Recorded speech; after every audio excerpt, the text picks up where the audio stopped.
दोस्तों, आप सभी का मेरे चैनल पे बहुत बहुत स्वागत है। मैं आशीष आपके लिए एक नई वीडियो लेके आया हूँ। दोस्तों, आज मैं आपको एनईएफटी और आरटीजीएस में डिफरेंस बताऊंगा, क्या इनमें अंतर होता है।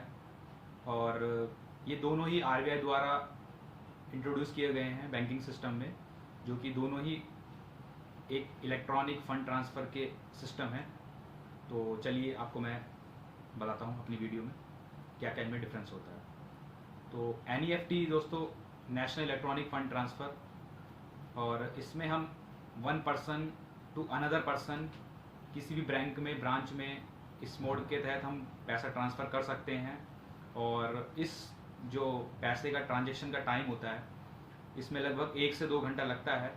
और इस जो मोड में एनईएफटी जो सिस्टम है, उसमें हमें कम से कम 1 से 2 घंटे का टाइम लगता है पैसा पहुंचने में रिसीवर के अकाउंट होल्डर में। और वही बात की जाए अगर आरटीजीएस की, तो आरटीजीएस में रियल टाइम ग्रॉस सेटलमेंट इसका नाम है। और जैसा कि आप नाम से देख सकते हैं, ये रियल टाइम, यानी कि अगर आप पैसा किसी one person to another person transfer करते हैं तो विद इन मिनट्स आपके बैंक में वो रिसीव हो जाएगा।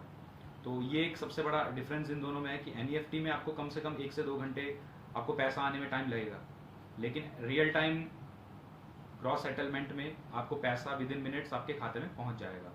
तो ये सबसे बड़ा डिफरेंस है इन दोनों में। और आरटीजीएस जो है वो इसलिए हाई वैल्यू ट्रांजैक्शन के लिए यूज़ किया जाता है।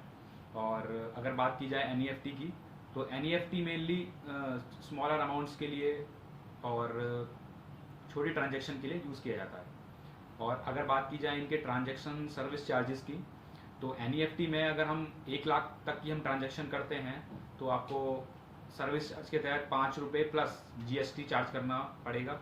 और अगर आपकी पेमेंट 2 लाख तक होती है तो आपको ₹15 प्लस जीएसटी चार्ज किया जाएगा।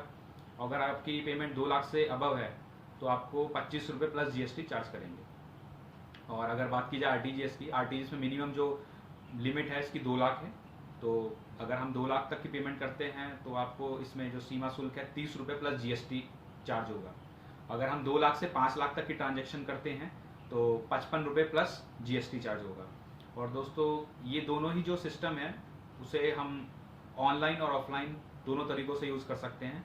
ऑनलाइन में आप नेट बैंकिंग के थ्रू इनको दोनों को यूज़ किया जा सकता है। और अगर आपको ऑफलाइन इनको यूज़ करना है तो आपको जो भी आपके नियरेस्ट ब्रांच है उसमें जाके आप इसको इस सेवा का लाभ उठा सकते हैं।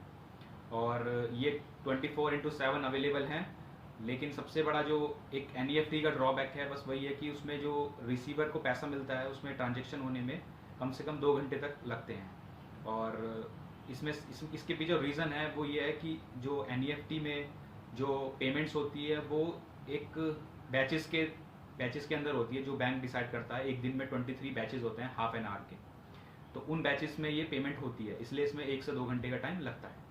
तो दोस्तों, अगर आपको ये वीडियो पसंद आई हो तो लाइक करना ना भूलें और मेरे चैनल को सब्सक्राइब करना भी ना भूलें।